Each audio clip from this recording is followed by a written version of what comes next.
warahmatullahi wabarakatuh. Alhamdulillahi rabbil alamin alladzi lahul hamdu fis samawati wal ardh walladzi lahul hamdu fil akhirati wal ula walladzi lahul hamdu ala kulli hal wa ala kulli lisan wa in min syai'in illa yusabbihu bihamdihi walakin la tafqahuna tasbihahu.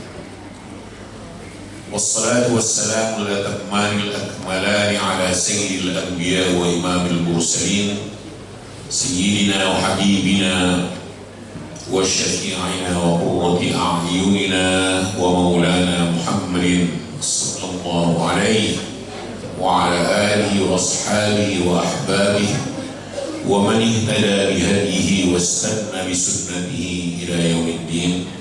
أما بعد. Hadirin, hadirat, Bapak Ibu sekalian, saudara-saudaraku seiman setauhid, jamaah subuh Masjid An-Nur yang dirahmati dimuliakan oleh Allah Subhanahu wa Ta'ala. Allah Subhanahu wa Ta'ala di dalam Al-Qur'anul Karim berfirman, A'udzu billahi minasy syaithanir rajim. Bismillahirrahmanirrahim. Tabarakalladzi biyadihil mulku wa huwa ala kulli syai'in qadir. Alladzi khalaqal mauta wal hayata liyabluwakum ayyukum ahsanu amala wa huwal azizul ghafur.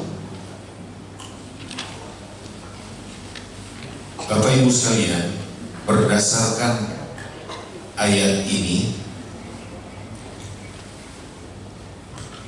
hidup dan mati itu makhluk ciptaan yang menciptakannya Allah. Alladzi khalaqal mauta. Dia Allah yang telah menciptakan maut, kematian, wal hayata, dan kehidupan. Berarti dua-duanya ciptaan makhluk. Karena ciptaan, maka Allah tidak dipengaruhi oleh dua-duanya. Allah hidup, tetapi hidup Allah bukan hidup ciptaan. Allah hidup tidak sama dengan makhluk yang dihidupkannya. Makhluknya untuk hidup memerlukan banyak hal yang menopang kehidupan itu agar berjalan dengan baik. Kita umpamanya untuk hidup butuh oksigen. Kita agar hidup, kita makan dan minum. Allah maha hidup, tapi tidak perlu menopang hidupnya dengan oksigen yang diciptakannya. Tidak perlu untuk hidup, agar hidup Allah memerlukan makanan dan minuman, tidak. Tapi Allah maha hidup. Allahu la ilaha illa huwal hayyul qayyum.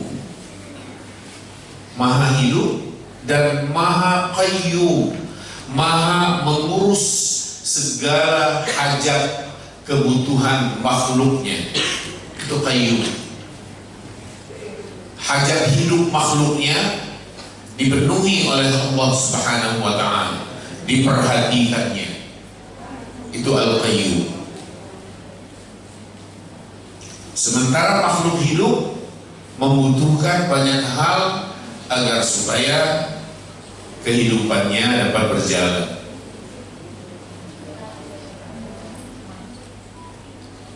Duluan mati atau duluan hidup? Duluan mati ya? ayat tadi menyebut alladzi khalaqal mauta, dia yang telah menciptakan maut, kematian, wal hayata, dan kehidupan. Ditempatkan al-maut di awal, baru disusul kemudian dengan al-hayah yang artinya kehidupan, karena kematian memang lebih awal. Kita sebelum ada di dunia ini, agama menyebutnya kita dalam keadaan mati. Setelah mati, kita hidup. Setelah hidup, kita mati. Setelah mati, kita dihidupkan. Dan kepada Dia juga kita dipulangkan. Kaifa takfuruna billahi wa kuntum amwatan fa ahyaakum thumma yumitukum thumma yuhyikum thumma ilaihi turja'un. Bagaimana bisa kalian mengingkari Allah? Kaifa takfuruna billah wa kuntum amwatan, padahal dulu kalian mati. Agar supaya masuk semua, 100 tahun yang lalu kita disebut mati.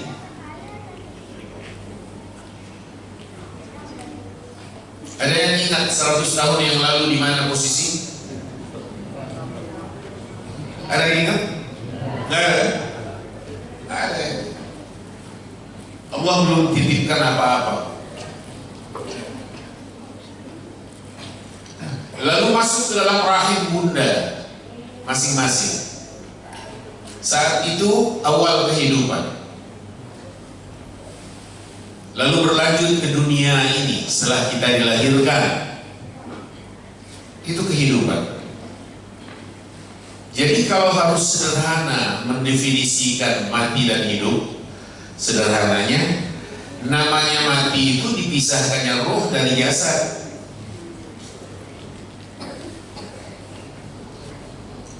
Ketika ruh dan jasad menyatu atau dipertemukan, itu kehidupan. Tapi sejak ada kehidupan, sejak itu tidak ada lagi kematian. Roh mati apa tidak? Roh tidak mati. Ketika roh dipisahkan dari jasad setelah dunia ini berakhir masing-masing, kita meninggal dunia, roh dipisahkan dari jasad, itu mati. Tapi rohnya hidup dan membawa kesadarannya masing-masing. Maka kalau pertanyaannya, apakah orang mati itu sadar? Jawabnya iya. Orang mati itu sadar, tahu kalau dirinya mati. Tapi kesadarannya berbeda dengan kesadaran ketika roh dengan jasadnya masih dipertemukan di dunia ini. Beda. Di alam kubur, mati atau hidup? Di alam kubur, hidup. Rohnya hidup. Masa roh mati? Rohnya hidup. Merasakan kesenangan alam kubur kalau dia senang, kebahagiaannya. Merasakan siksa alam kubur jika itu siksa. Bagaimana bisa merasakan siksa kalau itu mati? Karena hidup maka merasakan siksa untuk yang tersiksa. A'adallah, afallah. Semoga Allah menjauhkan kita dari siksa. Jadi hidup itu akhirnya menuai rasa. Orang mati punya rasa apa tidak?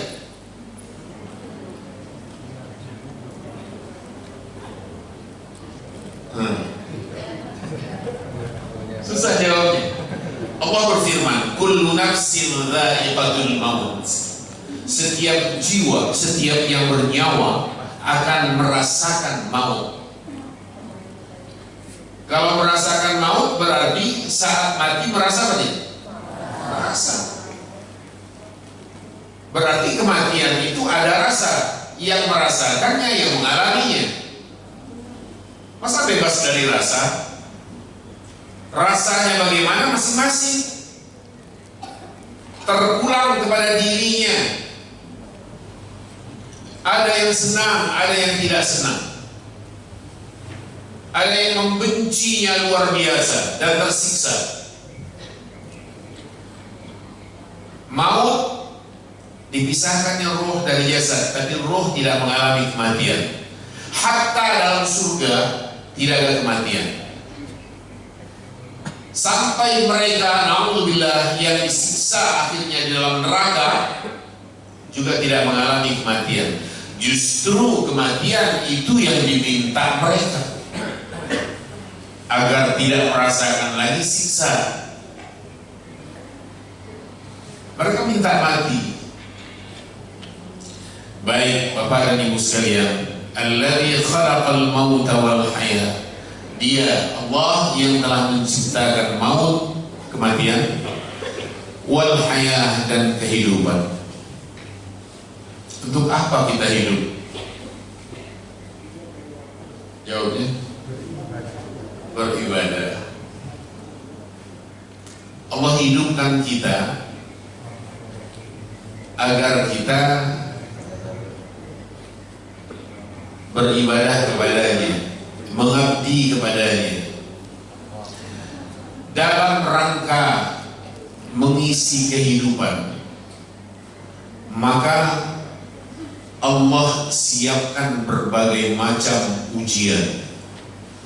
Karena adanya hidup dan mati itu karena Allah hendak menguji kita. Liyabluwakum,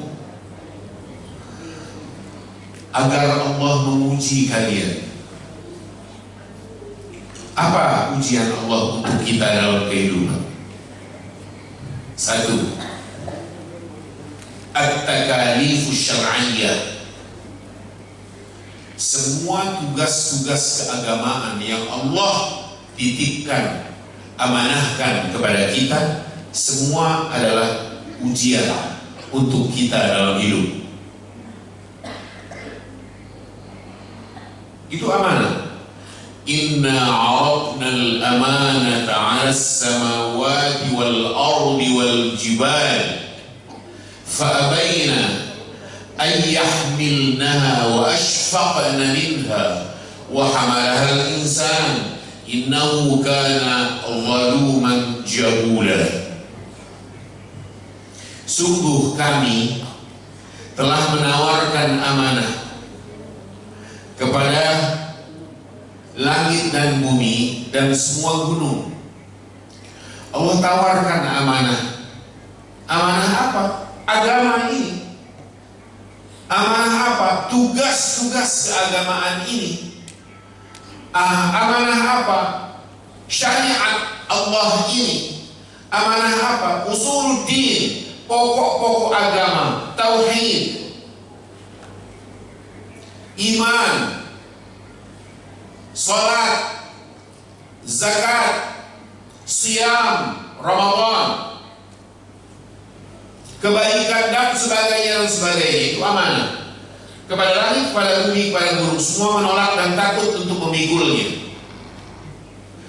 Yang bersedia memikulnya adalah manusia. Wa hamalahal insan.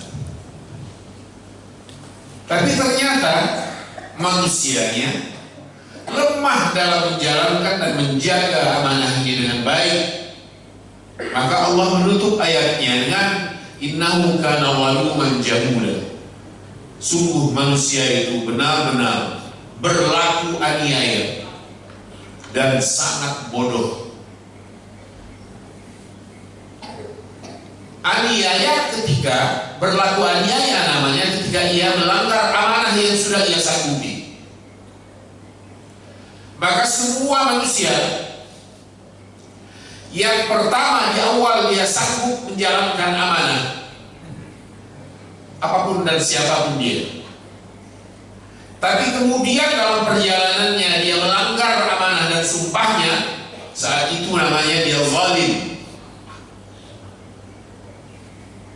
para pelanggar sumpah jabatan, para pelanggar sumpah profesi. Di awal kan dia bersumpah siap menanggung amanah dan menjalankannya dengan baik selaku petugas, selaku pemimpin, selaku dokter, selaku ini, selaku ini, selaku ini. Siap.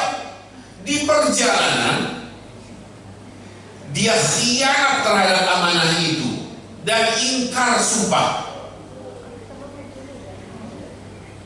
Dia tidak menjaga amanah ini dengan baik. Dia khianat. Orang semacam itu zalim, sekaligus dungu, bodoh, zaluman jahula. Jangan salahkan saya. Allah yang menyebut zaluman jahula dialamatkan kepada orang yang menelantarkan amanah, orang yang khianat terhadap amanahnya. Wudhu itu amanah dari Allah. Sholat 5 waktu ini amanah dari Allah. Siyam Ramadan amanah dari Allah. Zakat untuk mereka yang mampu amanah dari Allah untuk dijalankan. Haji umrah untuk yang mampu amanah dari Allah untuk dijalankan. Siapapun dia yang mengkhianati amanah ini, dia zalim. Dia berlaku aniaya, menganiaya dirinya sendiri. Maka penganiaya diri sendiri itu selalu hubungannya dengan Allah. Menelantarkan perintah-perintah Allah itu namanya menganiaya diri sendiri. Tidak meyakini Allah itu esa, tapi banyak Tuhan. Dia menganiaya dirinya sendiri. Maka kemusyrikan itu disebut dengan al-zulm. Inna syirka la zulmun azim. Zulmun di situ aniaya atau dosa yang besar. Bukankah semua pelaku dosa adalah orang-orang yang menganiaya diri? Bapak Ibu sekalian yang dimuliakan Allah. Jadi melalui perintah dan larangan Allah, melalui tugas-tugas keagamaan yang diperintahkannya untuk dijalankan, larangan-larangannya yang harus kita patuhi dan tidak dilanggar, harus dijalankan, dipatuhi dengan baik.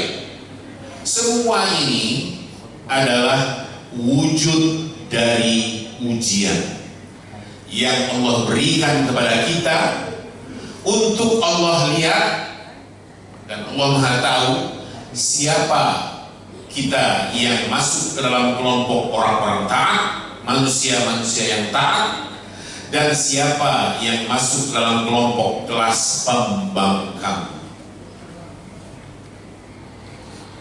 Pembangkang itu hanya terjadi dalam dunia manusia dan dunia jin, alam manusia dan alam jin. Selain dari itu, nggak ada pembangkangan. Semua patuh. Kambing itu patuh. Pernah mendengar ada kambing bermaksiat? Nggak ada. Pernah mendengar ada kucing bermaksiat? Tidak. Semua patuh. Patuh kepada Allah. Mereka tunduk kepada hukum-hukum kehidupan mereka yang telah Allah siapkan untuk dunia mereka masing-masing. Jika terjadi ada kucing mengembek, itu pelanggar. Itu kucing pembangkang. Dibalik, jika ada kambing yang mengeong, itu juga pembangkangan dalam dunia perkambingan. Tapi tidak terjadi. Kenapa? Karena mereka patuh sesuai dengan alamnya masing-masing. Alam manusia diperintah sujud, banyak yang tidak mau sujud. Diperintah untuk taat, banyak yang membangkang. Diuji oleh Allah. Ini yang pertama, ujian. Jenis yang pertama maksudnya. ujian berupa at-takalif asy-syar'iyyah, yaitu beban-beban atau tugas-tugas keagamaan yang Allah bebankan dalam hidup. Apa dibebankan? Iya, memang beban. Sholat itu beban, berat sholat itu, karena dia beban. Puasa Ramadan berat karena dia beban. Walaupun kalimat seperti ini sering kita dengar, bulan Ramadan sudah tanggal 20 ke atas. Banyak yang bilang nggak terasa ya, ternyata udah tanggal 25, 5 hari lagi lebaran. Nggak terasa dari mana? Segitu beratnya kita mendaki, menanjak, segala gangguan kita upayakan untuk kita singkirkan. Saking beratnya pelaksanaan ibadah puasa di Ramadan, beban. Maka dalam bahasa agama, semua tugas-tugas keagamaan yang Allah titipkan, amanahkan kepada kita ini dinamakan at-takalif asy-syar'iyyah. At-takalif itu artinya beban. Kita yang dibebani, diberi amanah, namanya mukallaf. Kalau dia perempuan mukallafah, kalau dia laki-laki mukallaf, kalau dijamakan al-mukallafun. Para mukallaf yang diperhitungkan oleh agama adalah perbuatannya. Maka muncul hukum.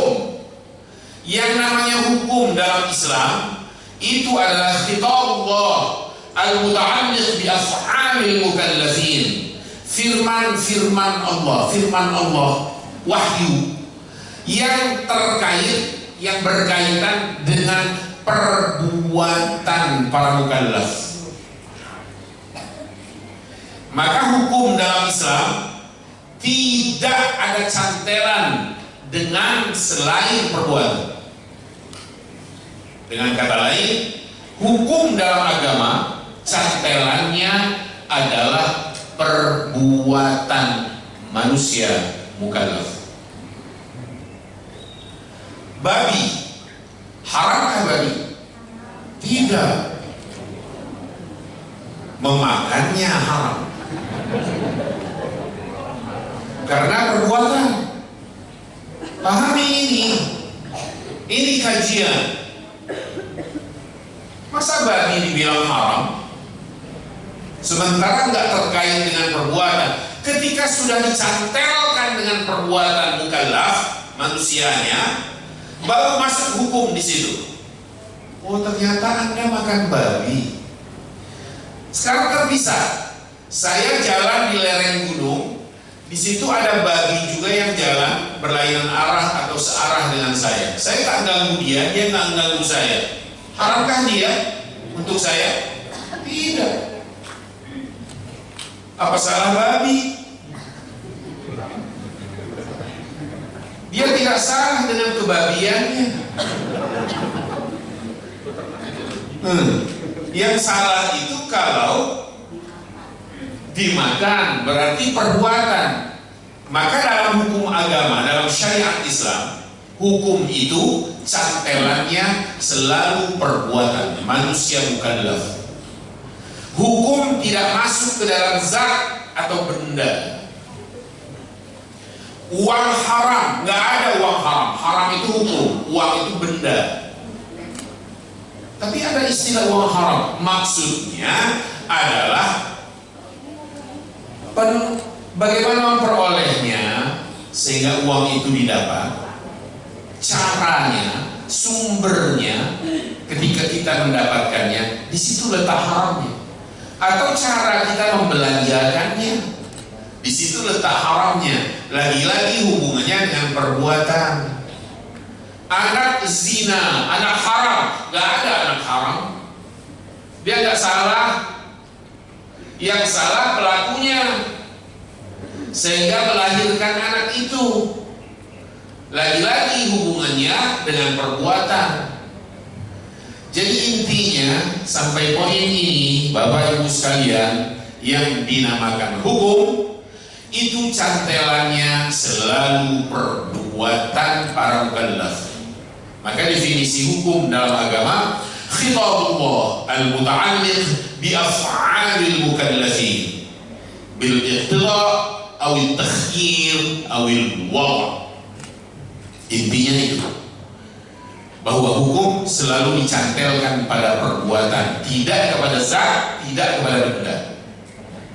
Baik, maka kalau orang tidak berbuat, tidak ada hukum. Orang sedang terlelap tidur, terlelap dalam tidurnya, tiba-tiba ada gelas di sampingnya, termos juga, gedubrak, pecah. Ada hukum nggak dia? Tidak. Dia akan berbuat di luar dari kesadarannya. Tapi kalau seperti ini, dalam kesadaran saya angkat gelas ini, saya banting, saya terkena. Ada hukum. Saya berbuat dalam kesadaran saya. Orang yang berbuat dalam ketidaksadarannya namanya bukan berbuat. Maka orang yang terlelap dalam tidurnya tidak ada hukum dalam agama. Ya, an-naim rufi'a al-qalam. Dalam hadis Rasulullah, diangkat pena malaikat, nggak dicatat, nggak ditulis dari orang yang tidur sampai dia bangun. Ini contohnya, bahwa hukum itu selalu cantelannya adalah perbuatan. Baik, Bapak Ibu sekalian, ini yang pertama.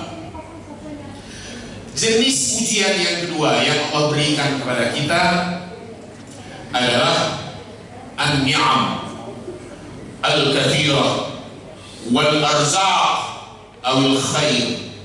Apa maksudnya? Allah menguji kita melalui nikmat-nikmat yang Allah kucurkan, Allah berikan kepada kita. Begitu juga rezeki yang melimpah yang diberikannya dalam kehidupan ini, yang dalam bahasa Arab disebut rizq. Suka juga sering disebut juga oleh Al-Quran dengan al-khair, harta yang berlimpah. Semua itu adalah wujud ujian. Nikmat Allah itu banyak. Jangan melihat nikmat itu hanya dalam bentuk uang, emas, perak. Penglihatan kita nikmat Allah. Pendengaran kita nikmat dari Allah. Mahalkah harganya? Mahal.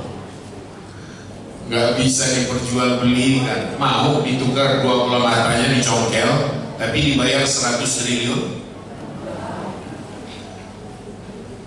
Kemudian 2 gendang telinganya kanan dan kiri juga dicabut oleh medis, ditarik dan ditebus dengan 200 triliun, tapi budek sama buta. Mau? Betapa karunia Allah, begitu mahalnya. Saking hebatnya nilai nikmat Allah ini, satu nikmat yang Allah titipkan kepada jasad kita, satu nikmat itu lebih tinggi nilainya, lebih mahal nilainya daripada ibadah kita seumur hidup. Lebih berat timbangannya daripada ibadah kita seumur hidup. Maka kata Rasul, ketika seseorang diperintahkan oleh Allah untuk masuk ke dalam surga dengan rahmatnya, masuklah kamu ke dalam surgaku, kata Allah, dengan rahmatku. Si hamba Allah ini kisah dari Rasul. Si hamba Allah ini protes, mengatakan, ya Allah, kenapa aku masuk ke dalam surga dengan rahmatmu? Kenapa aku tidak masuk ke dalam surga dengan amalku? Kata Allah kepada malaikatnya, wahai malaikatku, timbang amalnya, bandingkan amalnya dengan beratnya nikmat yang aku berikan. Ditimbang, ternyata satu bola matanya itu masih lebih berat timbangannya daripada seluruh amal manusianya seumur hidupnya. Begitu besar, begitu bernilai nikmat Allah Subhanahu wa ta'ala. Apa sikap kita terhadap nikmat? Bersyukur. Allah ingin menguji kita, apakah kita termasuk hambanya yang bersyukur atau malah kufur. Dia berluani ashkuru am akfur. Allah hendak mengujiku, apakah aku termasuk yang bersyukur atau malah aku disebut sebagai orang yang kufur nikmat. Kufur nikmat itu mengingkari bahwa nikmat yang ada dari Allah. Dalam kenyataannya atau dalam wujud prakteknya, ini contoh kufur nikmat. Uang ada, oke, milik sendiri, halal, lapar, tadi nggak mau keluar uang untuk memenuhi hajat perutnya. Dia rela berlapar-lapar padahal bukan puasa dan tidak sedang puasa. Demi hemat, itu bukan hemat, itu pelit dan kufur. Itu kufur nikmat. Punya uang untuk mengganti pakaiannya, ganti baju lah, sudah usah, masih juga nggak mau dengan sejuta alasannya. Padahal kalau dia mau bisa. Semacam ini saja sudah disebut sebagai manusia kufur nikmat. Allah sebenarnya dengan karunia-Nya itu ingin melihat bagaimana kita memanfaatkan, menjalankan dengan baik pengaruh-pengaruh nikmat yang Allah berikan itu. Ini yang kedua, jenis ujian. Yang ketiga, Allah uji kita dengan musibah dan kegetiran dalam hidup, asyada'id, hal-hal yang berat dalam kehidupan kita. Segala musibah apapun yang kita temukan dalam hidup kita, baik diri maupun keluarga, baik yang terhubung ke kekeluargaan kita ataupun terhubung dengan pekerjaan kita, semua itu adalah wujud ujian. Tidak selamanya kita menjalani hidup dengan manis. Ada saatnya kita dibentur dengan getir, dengan pahitnya kehidupan.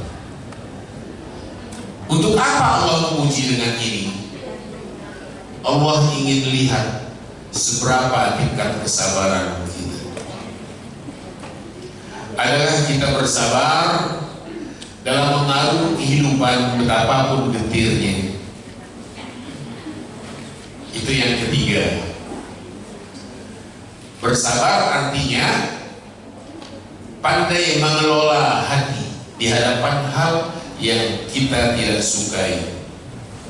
Itu namanya sabar. Sabar itu ada tiga menurut Abdullah bin Abbas. Yang pertama, sabar dalam menjalankan ketaatan atau kebaikan. Tidak mudah menjadi orang baik, tidak gampang menjadi orang taat, butuh kesabaran. Bagaimana bisa sholat terlaksana dengan baik ketika hilang kesabaran kita dalam menjalankannya? Bagaimana doa bisa dipanjatkan dengan baik ketika kita tidak punya kesabaran dalam memanjatkan doa itu dan menunggu hasil? Butuh kesabaran. Kesabaran kedua menurut Abdullah bin Abbas adalah sabar dalam menjauhkan diri dari segala macam maksiat atau dosa.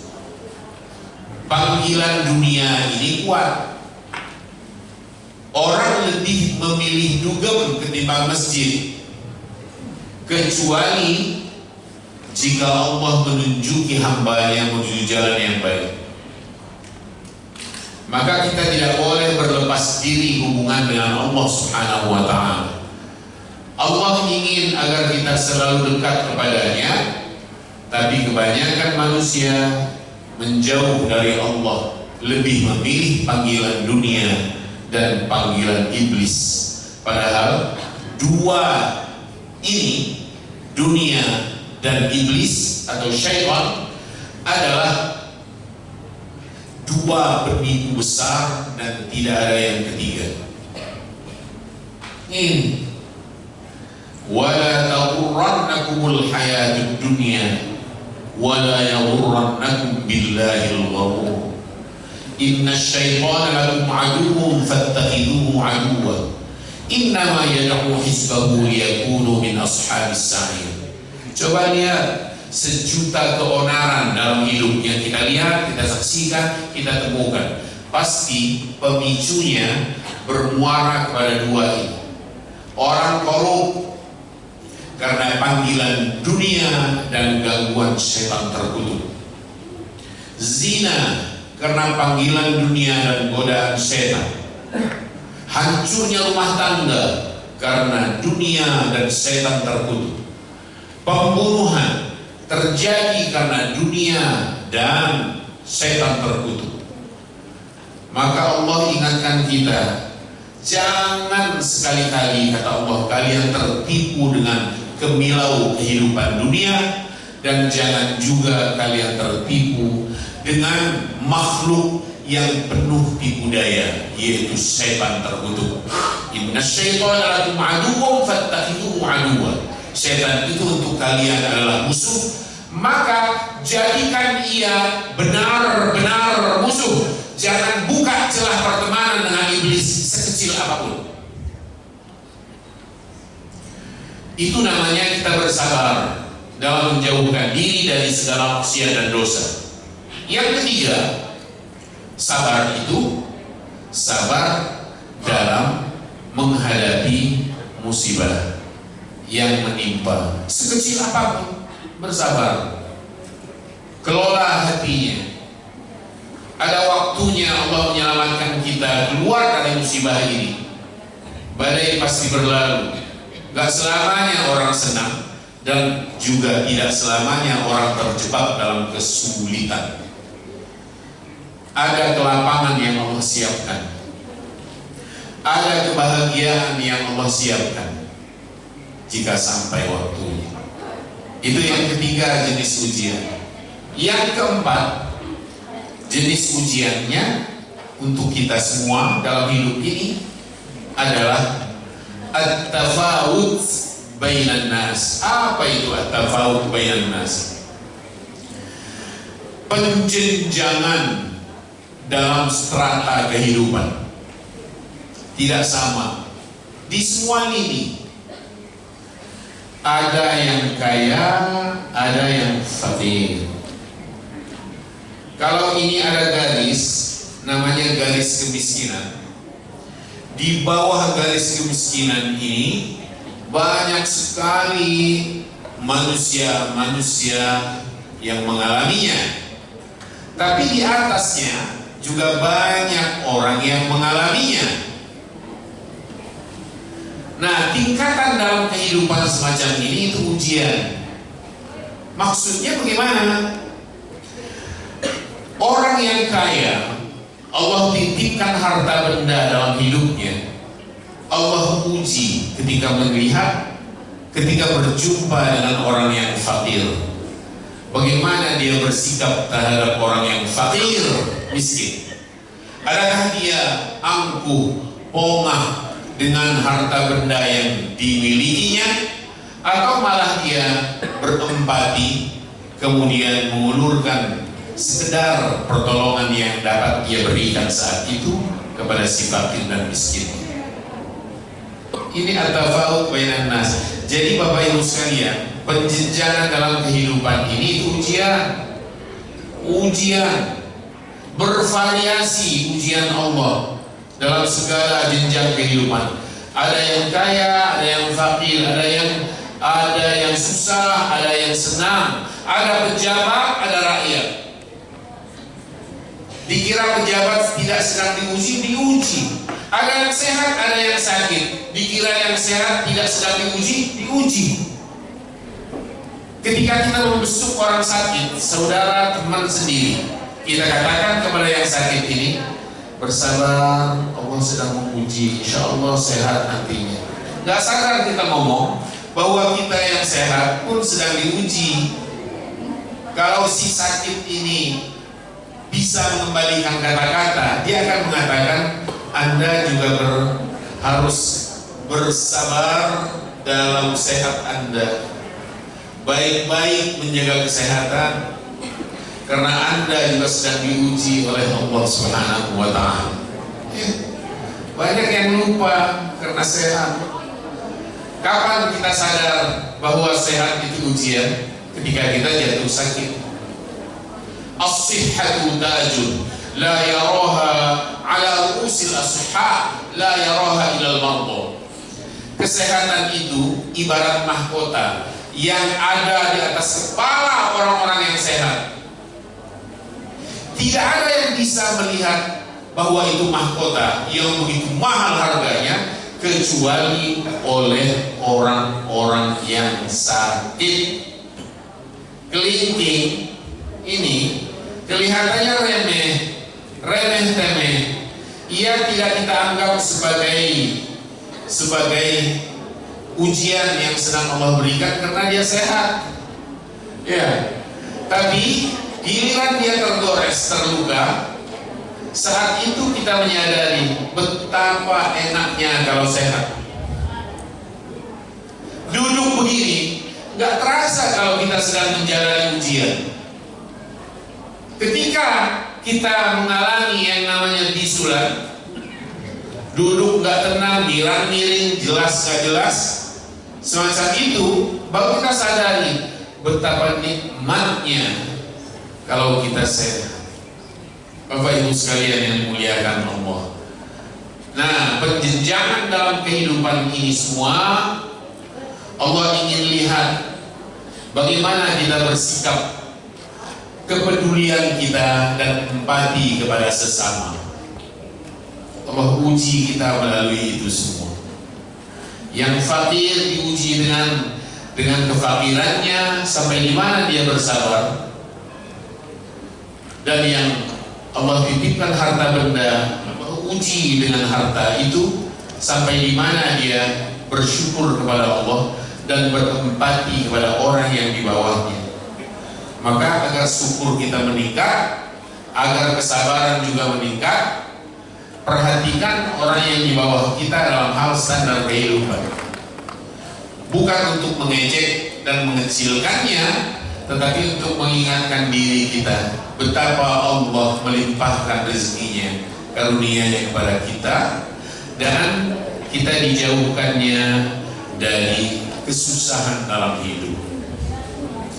Bapak Ibu sekalian yang dimuliakan Allah, satu lagi terakhir jenis ujian yang Allah berikan dalam kehidupan ini adalah ujian dalam bentuk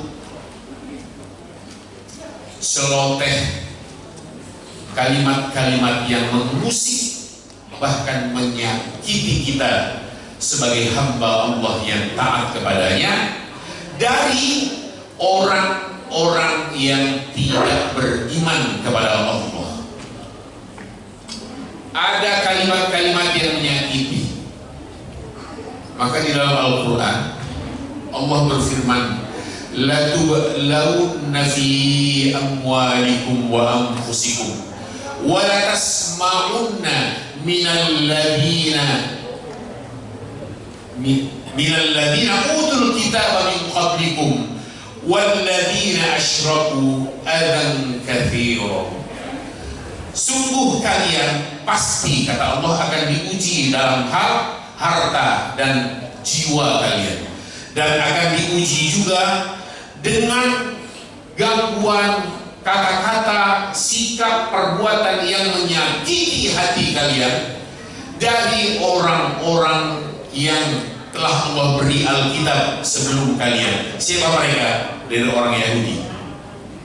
Orang Yahudi dengan perbuatan mereka, dengan kata-kata mereka menyakiti kaum muslimin.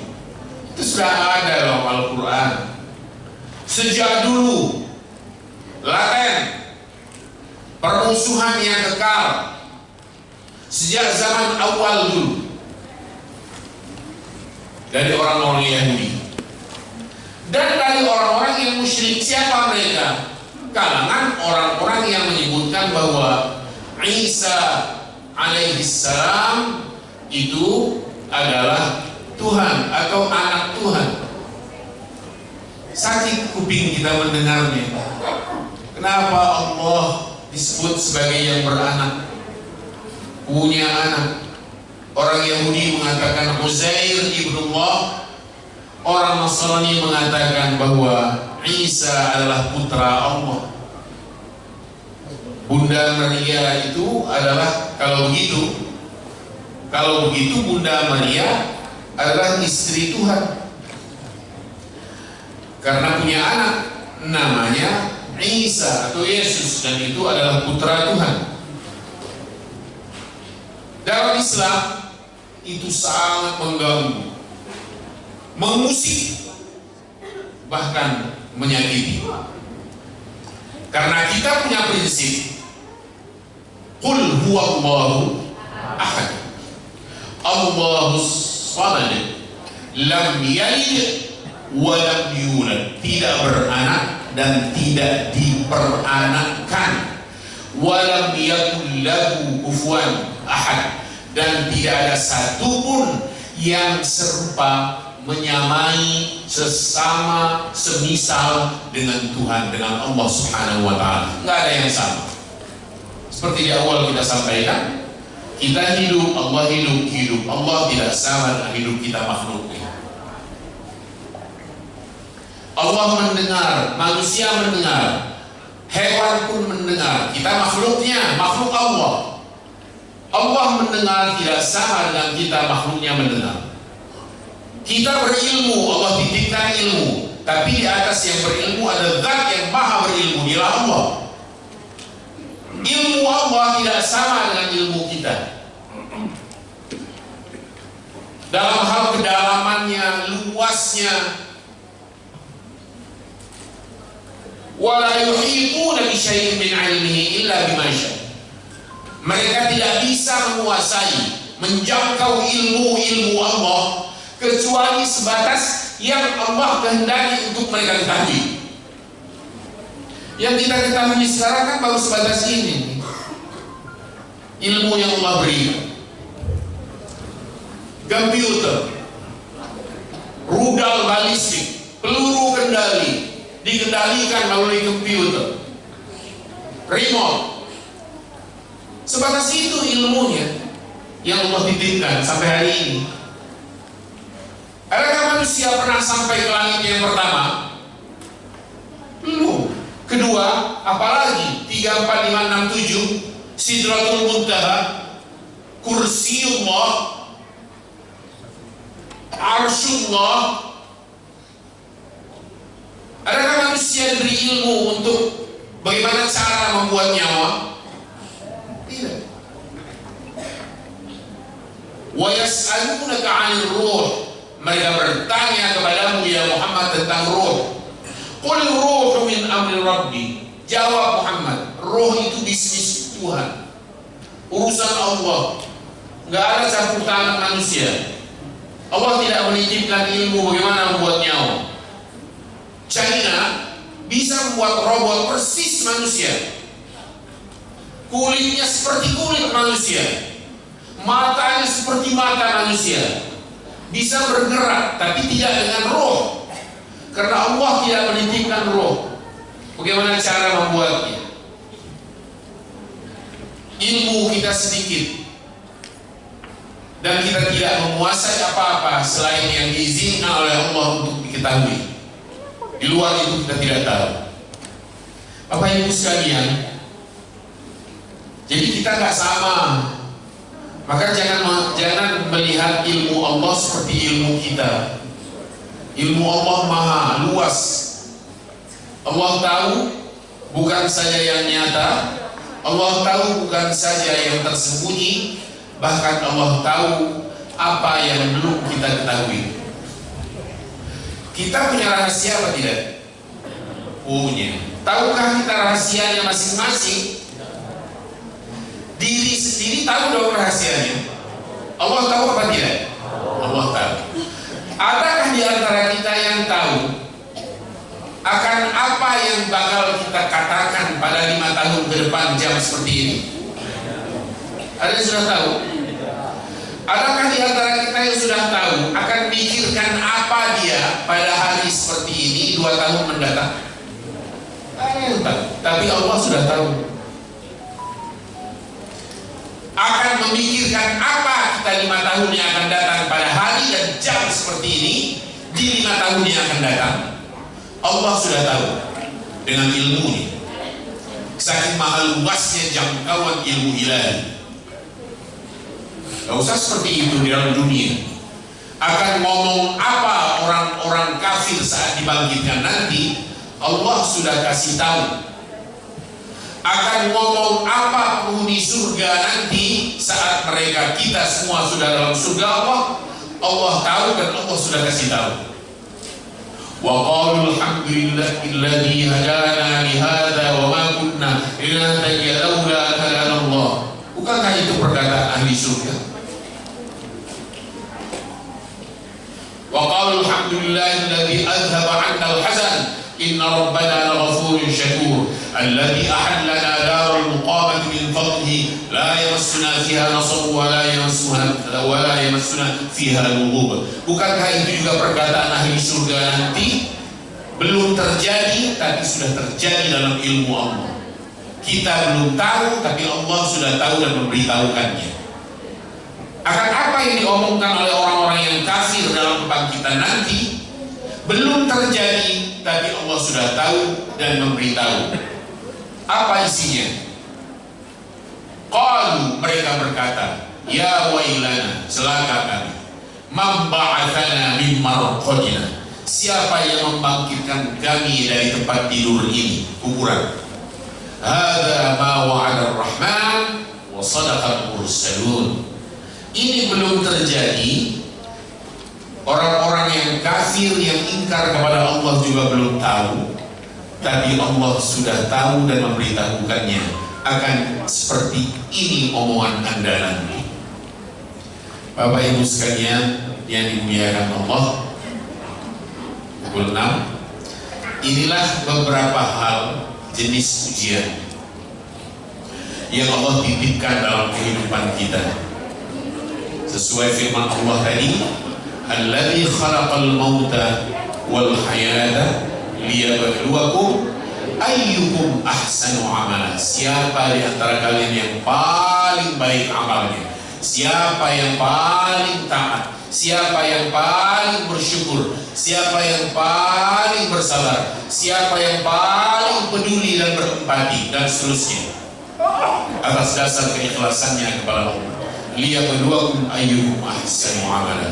Wal azizul ghafur. Bapak Ibu sekalian, hingga di sini kajian yang kita antarkan pada kesempatan pagi ini mudah-mudahan bermanfaat untuk kita, untuk menambah dan membuka wawasan kita tentang agama. Mudah-mudahan Allah senantiasa membimbing kita, membimbing keluarga kita, anak-anak dan cucu-cucu kita semua dan generasi kita menuju jalan yang senantiasa diridhoinya. Ala hadhihi niyyah wa ala kulli salihah ila hadratin Nabi Mustafa Muhammad sallallahu alaihi wasallam. Al-Fatihah. A'udzu billahi minasy syaithanir rajim. Bismillahirrahmanirrahim.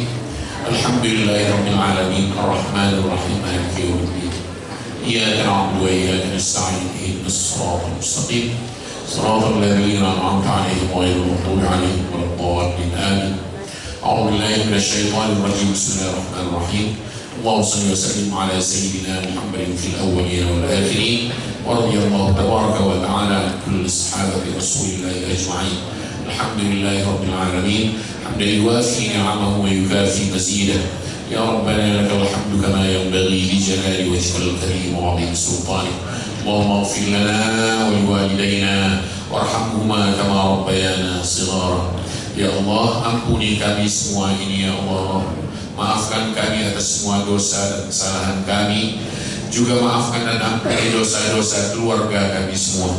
Wabil khusus dosa-dosa dan kesalahan kedua orang tua kami tercinta, baik yang masih hidup bersama kami hingga hari ini, apalagi yang sudah lebih awal berpulang ke hadirat-Mu selamanya ya Allah. Sayangi kedua beliau ya Allah, sebagaimana dulu kedua beliau sangat sayang kepada kami. Ya Allah ya Rahman ya Rahim, irhamna birahmatikal wasi'ah wa'afina wa'fu anna wakhtim bis salihati a'malana wa 'alal iman wal islamil kamilain jam'an tawaffana wa anta radin 'anna. Ya Allah, kuatkan iman kami ya Rabbana, kuatkan Islam kami ya Allah, kuatkan ketakwaan kami ya Allah. Terus bimbing kami dan keluarga kami serta generasi kami menuju jalan yang Engkau ridhai ya Allah, menuju jalan-Mu ya Allah. Jauhkan ya Rabbana dari kami dan keluarga kami, dari generasi kami segala penyimpangan, jauhkan dari kami segala gangguan, jauhkan dari kami segala malapetaka dunia dan akhirat. Innaka ala kulli syai'in qadir. اللهم سلمنا من آفات الدنيا وعذاب الآخرة وفتنتهما وبليتهما وفضيحتهما إنك على كل شيء قدير. اللهم اجعل جمعنا هذا جمعا مرحوما وتفرقنا بعده تفرقا معصوما. Jadikan majlis ini ya Allah majlis yang terlimpah rahmah kasih sayang-Mu ya Rabbana, dan jadikan perpisahan kami nanti sementara selalu dalam lindungan-Mu, senantiasa dalam bimbingan-Mu. Rabbana zalamna anfusana wa in lam taghfir lana wa tarhamna lanakunanna minal khasirin. Rabbana atina fid dunya hasanah wa fil akhirati hasanah wa qina adzaban nar. Wa sallallahu ala khairi khalqika nabiyyina Muhammad wa ala alihi wa sahbihi ajma'in. Subhana rabbika rabbil izzati amma yasifun. Wassalamu ala al-mursalin walhamdulillahi rabbil alamin. Wal 'afwa minkum. Wassalamu alaikum warahmatullahi wabarakatuh. Terima kasih Pak Hasan atau Haji Amin Ulama yang sudah berbagi ilmu kepada kita semua di pagi hari ini. Baik hadirin yang dirahmati Allah SWT, inilah kajian pengantar dari pagi hari ini. Sebelum nanti kita akan kajian berikutnya dengan kajian duha. Karena itu saya suruh ke MC beberapa yang salah dan kenapa. Mohon maaf yang sebesar-besarnya, dan saya ingin berkajian ini dengan bacaan Alhamdulillah.